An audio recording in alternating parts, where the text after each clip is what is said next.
You already know what to do. You know you should wake up earlier. You know you should stop scrolling so much. You know you should start the workout, open the project, fix your sleep, focus on what matters. So why do you still feel stuck? And after a while, that question starts to hurt because it's one thing to be behind. It's another thing to know exactly what would help and still not do it. That's when people start calling themselves lazy, undisciplined, broken. But that usually isn't the real problem. The truth is, most people are not stuck because they don't know enough. They're stuck because knowing what to do and actually doing it are not the same thing.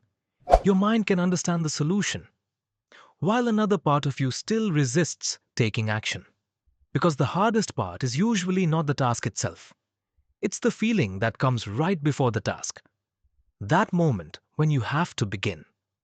When it feels uncomfortable, unclear, boring, overwhelming, or like you might fail again. So what do?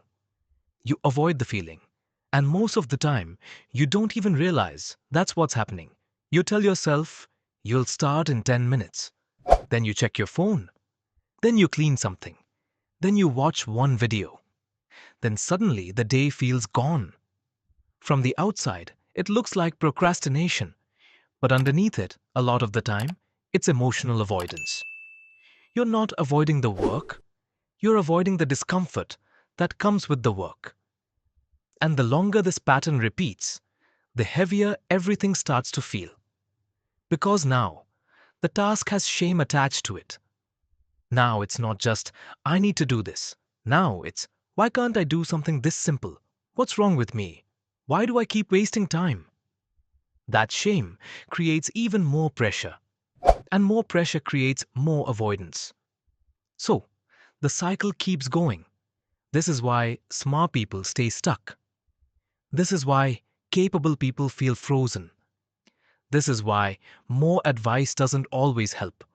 Because the problem is not information. The problem is friction. The task feels too emotionally expensive to start. So here's the shift. Stop asking, how do I force myself to do everything? Ask, how do I make it easier to begin? Make the first step smaller than your brain can argue with. Don't write for an hour. Open the document.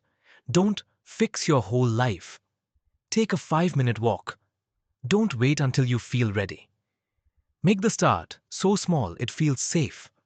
Because action usually creates clarity, not the other way around. You do not need to feel completely motivated before you begin. You just need to lower the resistance to the first move. That's how people actually get unstuck. Not by becoming perfect, not by becoming fearless, but by making the beginning gentler. So, if you've been feeling stuck lately, this does not mean you're broken.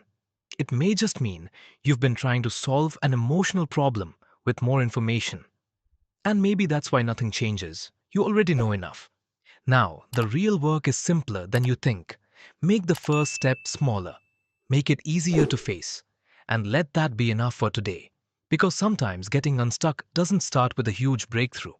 Sometimes it starts with one small action, done before your fear has time to speak.